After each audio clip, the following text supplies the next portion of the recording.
After discussing the transportation that is the circulatory system in humans, we have discussed about the structure of heart, what is the flow of the blood, what is the requirement of the circulatory system, that is what functions does the circulatory system do in humans. That all we have discussed in the previous lecture. Now we are going to discuss about the same type of transportation system present in plants. मतलब plants में भी transportation system present होती है. Though this transportation system of plants is quite different than that of animals, but first of all we need to understand कि plants में transportation system क्यों होती है. प्लांट्स के अंदर भी कई सारी रिक्वायरमेंट्स होती है, जैसे कि प्लांट्स को फोटोसिंथेसिस करने के लिए कार्बन डाइऑक्साइड और वाटर की जरूरत होती है. तो कार्बन डाइऑक्साइड को अपटेक करना, वाटर का ट्रांसपोर्ट करना from the roots to the leaves, उसके लिए क्या चाहिए? ट्रांसपोर्टेशन सिस्टम चाहिए. इवन लीव्स जो फोटोसिंथेटिक प्रोडक्ट मतलब जो कार्बोहाइड्रेट्स बनाते हैं, वो कार्बोहाइड्रेट्स को भी प्लांट के डिफरेंट पार्ट्स में स्टोर किया जाता है. कई सारे स्टार्च और कार्बोहाइड्रेट्स को स्टोर किया जाता है रूट्स में, कई जगह पे स्टोर किया जाता है स्टेम में. तो ये जो स्टोरेज के लिए उन्हें ट्रांसपोर्ट तो करना पड़ेगा from the leaves, that is from the part which has made the food to the part which is going to store the food.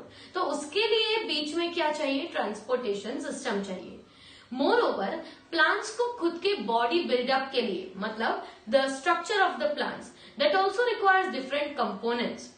जैसे कि मैग्नीशियम की जरूरत होती है क्लोरोफिल बनाने के लिए, उसके अलावा नाइट्रोजन जरूरी है for the green leaves of the plant, boron is essential for the transport of the various food material from one place to another in the plant. तो प्लांट को ऐसे कई सारे मिनरल्स की भी जरूरत पड़ती है. तो ये मिनरल्स को भी प्लांट्स के अलग अलग पार्ट्स तक ट्रांसपोर्ट करना पड़ता है. तो इसी के लिए प्लांट्स में क्या जरूरी होता है? Transportation system. तो यहाँ पे हम ब्रीफली देखते हैं कि what is transportation system and what are the things that are going to be transported. तो first point let we discuss that plants require carbon dioxide and water for the process of photosynthesis. Photosynthesis करने के लिए CO2 चाहिए और water भी चाहिए. और ये प्रोसेस जो फोटोसिंथेसिस का है वो परफॉर्म कहाँ पे होगा? So this process is going to be performed by the chlorophyll containing leaves. Chlorophyll containing जो लीव्स है वो ये प्रोसेस परफॉर्म करेंगे फोटोसिंथेसिस की. पर उसके लिए दो रिक्वायरमेंट है, एक है कार्बन डाइऑक्साइड और एक है वाटर. तो कार्बन डाइऑक्साइड तो हमें पता है कहाँ से मिलेगा. तो जब स्टोमेटा ओपन होते हैं तो CO2 from the atmosphere can enter into the plant. But what about the water? Water is being taken by the roots and then it is supplied to the leaves. मतलब root से water absorb होता है और leaves तक पहुंचता है. तो इनके बीच में हमें चाहिए एक प्रॉपर ट्रांसपोर्टेशन सिस्टम जो वाटर को लेके जाए from the roots to the top of the plant. Other kind of raw material, दूसरे तरह के रॉ मटेरियल जो होते हैं they are required for building the plant bodies. मतलब जो मैंने अभी कहा कि प्लांट बॉडी, प्लांट को खुद का स्ट्रक्चर मेंटेन करने के लिए भी magnesium, boron, copper, iron in सब की जरूरत पड़ती है. तो ये सारे जो मिनरल्स हैं they are also going to be taken up separately. तो ये सारे मिनरल्स जो है उनकी भी जरूरत है, उन्हें भी ट्रांसपोर्ट करना है. तो वो जो मिनरल्स हैं वो सेपरेटली लिए जाते हैं. For plants soil is the richest source of raw materials. तो प्लांट्स को ये सारी चीजें कहाँ से मिलती है? ये हम सबको पता है that plants get their nitrogen, phosphorus and all other requirements from the soil because soil is the richest reservoir for the minerals. And so the part of the plant which is in the contact of the soil is which one? It is the roots. मतलब plant का कौन सा ऐसा part है जो soil के सबसे ज्यादा करीब है? वो पार्ट कौन सा है? रूट्स है. तो रूट्स जो हैं दे will be helping in the absorption of all these minerals along with the water. Which minerals I am talking about? Nitrogen, phosphorus and many other. Plants में बहुत सारे मिनरल्स की जरूरत होती है और ये सारे मिनरल्स का सोर्स क्या है? Soil. The absorption of these substances occurs through the roots. So roots क्यों? क्योंकि रूट्स ही वही पार्ट है जो सॉइल के कांटेक्ट में है, which is in the direct contact of the soil. इसीलिए ये सारी चीजें एब्जॉर्ब कहां से होंगी? They are going to be absorbed through the roots. Now here comes a very important thing. If the distance between soil containing organ, soil contacting organ and chlorophyll containing organ is small, energy and raw material can easily diffuse to all parts of the plant body. क्या कह रहे हैं कि distance किसके बीच का distance? तो the organ which is in the contact of the soil, मतलब क्या? Roots, and the organ which is having the chlorophyll, मतलब क्या? लीव्स। मतलब अगर रूट्स और लीव्स के बीच में कांटेक्ट, मतलब बीच में डिस्टेंस अगर बहुत कम है, तो अगर कम डिस्टेंस है तो ट्रांसपोर्टेशन सिस्टम की ज्यादा जरूरत नहीं है। क्यों? क्योंकि डायरेक्टली सेल्स में से डिफ्यूज होके दूसरे सेल में वो एंटर हो जाएगा। पर ये कब पॉसिबल है? Only if the size of the plant is very small, जहां पे रूट्स और लीव्स दोनों एक दूसरे से बहुत ही पास है। यहाँ पे मैंने क्या लिखा है? सॉइल कॉन्टैक्टिंग ऑर्गन मतलब रूट्स, और क्लोरोफिल कंटेनिंग ऑर्गन मतलब लीव्स। अगर रूट्स और लीव्स के बीच में डिस्टेंस बहुत कम है, तो बहुत कम डिस्टेंस होने की वजह से जो भी रॉ मटेरियल है, मतलब ये मिनरल्स हैं या तो फिर वाटर है, वो इजीली ट्रांसपोर्ट हो जाता है। By which mechanism? Bye simple diffusion. But if the distance is larger, मतलब अब मान लो हम बड़े ट्रीज की बात कर रहे हैं, तो बड़े ट्रीज में क्या होता है? रूट्स बहुत दूर होते हैं और लीव्स बहुत ही दूर होते हैं, मतलब इन दोनों के बीच में डिस्टेंस बहुत ज्यादा होता है। तो ऐसे केसेस में simple diffusion can not work for transporting the substances. मतलब अगर रूट्स और लीव्स के बीच में ज्यादा डिस्टेंस है, जो होता ही है in the case of trees, तो इन केसेस में सिंपल डिफ्यूजन से ट्रांसपोर्ट नहीं हो सकता। और इसी केस में क्या जरूरत है? Specialised transportation system is required. तो ऐसे केसेस में स्पेशल ट्रांसपोर्टेशन सिस्टम की जरूरत होती है प्लांट्स में। Plants do not move. अब प्लांट्स में क्या है? मूवमेंट तो होने नहीं वाली। दूसरी चीज, प्लांट बॉडी में ऐसे कई सारे डेड सेल्स होते हैं। Plant body contains large number of dead cells. जैसे कि आप ट्री का बार्क देख रहे हो, तो ट्री के ट्रंक में, ट्री के बार्क में आप ऊपर जितने भी सेल्स देख रहे हो, वो सेल्स सारे कैसे हैं? Dead cells. तो प्लांट जो होते हैं वो मूव भी नहीं होते। दूसरा कि प्लांट में large number of dead cells भी होते हैं कई सारे टिश्यूज में, और इन्हीं सब की वजह से प्लांट की एनर्जी रिक्वायरमेंट काफी कम होती है। इसीलिए प्लांट्स को बहुत ही ज्यादा रैपिड या प्रेशर में सर्कुलेशन करने की जरूरत नहीं होती।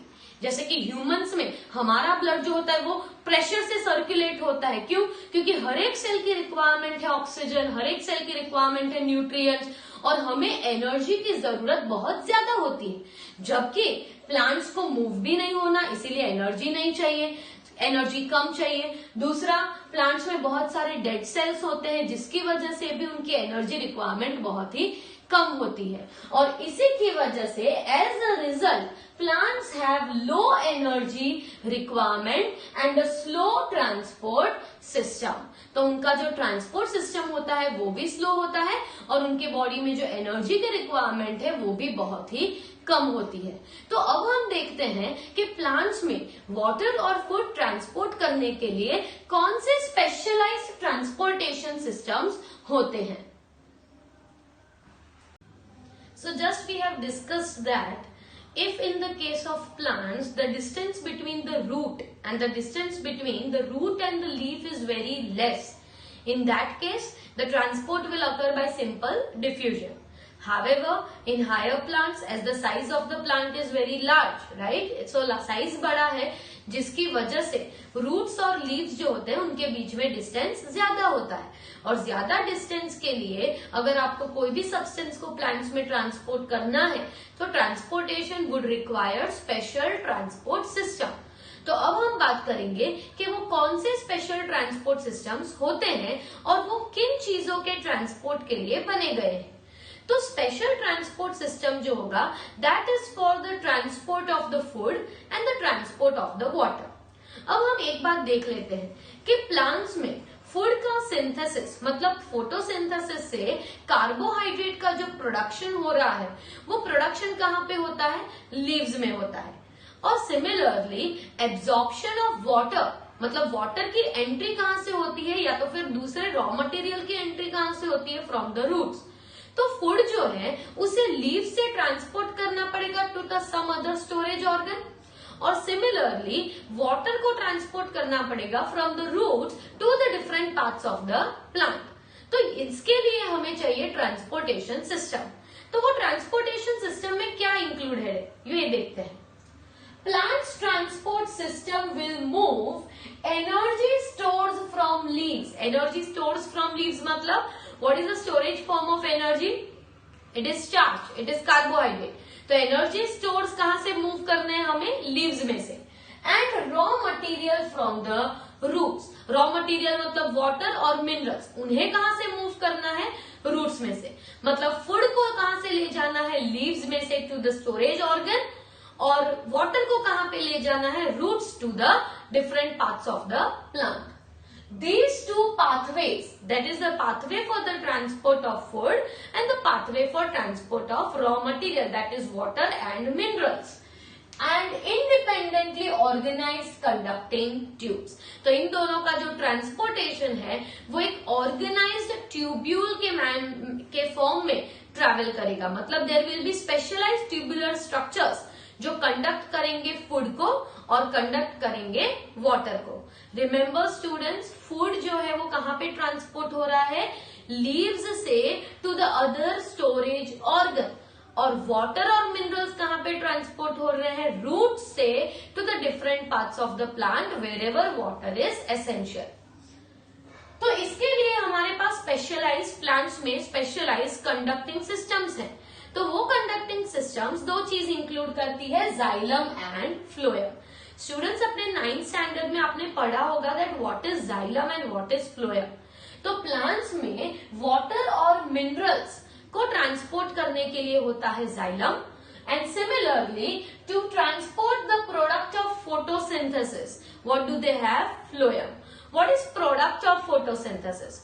प्रोडक्ट ऑफ फोटोसिंथेसिस मतलब कार्बोहाइड्रेट्स। तो कार्बोहाइड्रेट्स जैसे कि स्टार्च को ट्रांसपोर्ट करने के लिए क्या होता है, फ्लोएम होता है, और वाटर और मिनरल्स को ट्रांसपोर्ट करने के लिए क्या होता है, जाइलम होता है। From leaves to the other parts of the plants. So transport of water, अब हम पहले दोनों चीजें देखेंगे, वाटर का ट्रांसपोर्ट और फिर हम देखेंगे ट्रांसपोर्ट ऑफ फूड। तो पहले बात करते हैं वाटर ट्रांसपोर्ट की। तो वाटर ट्रांसपोर्ट कौन करता है, अभी हमने देखा जाइलम। आपने 9th स्टैंडर्ड में पढ़ा है कि जाइलम जो है वो एक कॉम्प्लेक्स टिश्यू है, और इस कॉम्प्लेक्स टिश्यू में क्या होता है, कॉम्प्लेक्स टिश्यू में होता है जाइलम पैरेन्काइमा, उसके अलावा होता है ट्रैकिड्स और वेसल्स। उसमें से जाइलम पैरेन्काइमा एक ऐसा कंपोनेंट है जो सिर्फ स्टोरेज का काम करता है। वाटर के ट्रांसपोर्ट के साथ एसोसिएटेड दो स्ट्रक्चर्स हैं, और वो दो स्ट्रक्चर्स को हम कहते हैं ट्रैकिड्स और वेसल्स। आपने प्रीवियस क्लासेस में ट्रैकिड्स और वेसल्स का स्ट्रक्चर स्टडी किया होगा कि ट्रैकिड्स जो होते हैं वो दोनों एंड्स से टैपरिंग ट्यूब्यूल लाइक स्ट्रक्चर्स होते हैं, जबकि वेसल्स जो होते हैं वो परफोरेटेड मतलब होल्स वाले छोटे छोटे ट्यूब्यूल्स होते हैं। तो ये स्पेशलाइज्ड सिस्टम रहती है प्लांट्स में, ट्रैकिड्स और वेसल्स, जो किसके कंपोनेंट है, जाइलम के कंपोनेंट है। तो ट्रैकिड्स और वेसल्स जो प्रेजेंट है, they are of root, stem and leaves. They are interconnected and form a continuous system of water conducting channels. मतलब ट्रैकिड्स एक वेसल एलिमेंट है, it will combine with another vessel element, it will combine with the third vessel element, और ऐसे करते करते वो एक पूरा कंडक्टिंग ट्यूब बनाते हैं। एक वेसल एलिमेंट है, उसके बाद दूसरा, उसके बाद तीसरा, ऐसे करते करते a long channel of vessel elements will be present. और ये सारे एलिमेंट्स जब एक लॉन्ग चेन में प्रेजेंट होते हैं तो वो एक ट्यूब्यूलर स्ट्रक्चर बनाते हैं। और ये जो ट्यूब्यूलर स्ट्रक्चर है, just like it appears as, हम घर के बाहर क्या देखते हैं, पाइप्स देखते हैं, जो पाइप्स क्या करते हैं, नीचे से पानी ऊपर आपके घर पे ओवरहेड टैंक है वहां तक पहुंचाता है। तो same way here also, one after another vessels जो है, they will be collaborating to form a continuous channel of water, और ये जो कंटिन्यूअस चैनल है that will reach all the parts of the plant. मतलब ये चैनल कितनी continuous होगी, रूट से लेके to top of the plant, मतलब हर एक स्टेम लीफ तक पहुंचेगा, वैसा एक कंटिन्यूअस चैनल फॉर्म होता है by tracheids and vessels. All the root, मतलब at the region of the roots, the cell in contact with soil, जो सेल्स, अब रूट्स क्या है, रूट्स जो होते हैं वो सबसे थिन जो रूट्स होते हैं वो सॉइल के कांटेक्ट में होते हैं। तो रूट्स सबसे पहले क्या करते हैं, एक्टिव अपटेक ऑफ आयंस, मतलब वो जो सॉइल है उसमें से आयंस जो होंगे उनका एक्टिव ट्रांसपोर्ट होता है। एक्टिव ट्रांसपोर्ट मतलब from lower concentration to higher concentration ये सब्सटेंसेस मूव होते हैं। कौन से सब्सटेंसेस, आयंस। अब आयंस जब अंदर मूव हो जाते हैं तो क्या हो जाता है कि रूट में आयन का कंसंट्रेशन बढ़ जाता है।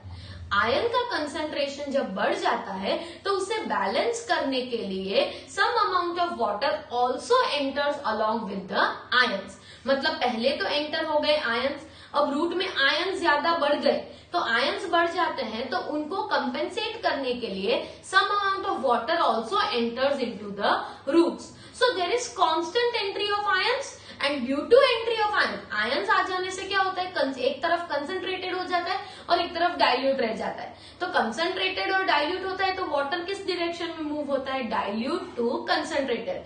मतलब with the flow of ions there is the flow of water inside these channels. अब वाटर भी एंटर हो गया तो अब क्या होगा, water will be continuously moving, so there is a steady intake of water inside the roots. अब वापस देखते हैं, आयंस एंटर हो गए एक्टिवली। अब आयंस एंटर हो जाने पे क्या हुआ, difference in the concentration of the ions. Ions के कंसंट्रेशन में डिफरेंस आ गया, किसके बीच में, रूट एंड सॉइल।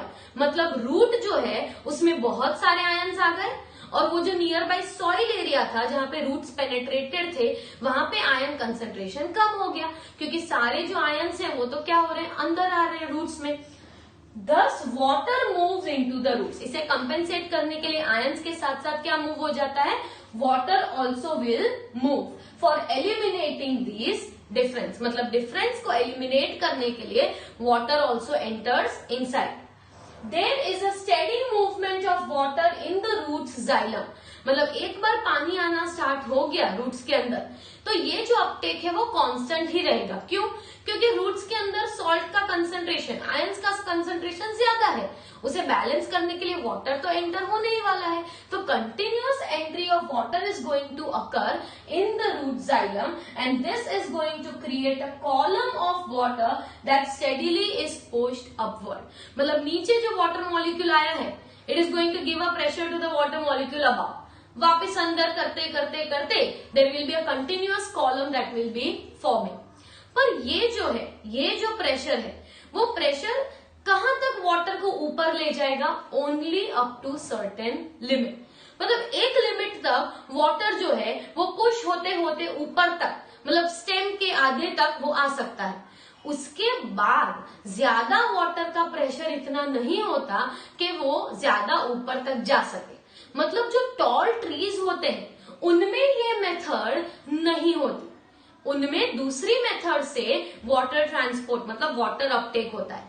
ये मेथड जो है वो सिर्फ किसके लिए पॉसिबल है, स्मॉल साइज्ड प्लांट्स के लिए। स्मॉल साइज्ड प्लांट्स में क्या हो रहा है कि पहले तो आयंस एंटर हुए, आयंस एंटर होने के बाद क्या हुआ, बैलेंस करने के लिए, वो डिफरेंस को बैलेंस करने के लिए आयंस के बाद वाटर भी एंटर हुआ। वाटर एंटर होते जाता है due to which a pressure is generated, और ये प्रेशर जो है वो वाटर कॉलम को रेज करता है only up to certain height, जिससे ज्यादा वाटर अब आगे बढ़ने वाला नहीं है। तो अगर प्लांट का हाइट छोटा है तो this method which is known as root pressure, इसे कहते हैं हम रूट प्रेशर थियरी। तो ये पॉसिबल है but for what, for small size plant. Large size plants के लिए या लार्ज साइज ट्रीज के लिए हमारे पास अलग मेथड है for the Uptake of the water and continuous Uptake of the water, और वो मैकेनिज्म को हम कहते हैं ट्रांसपिरेशन। तो वो मैकेनिज्म अब हम देख लेते हैं।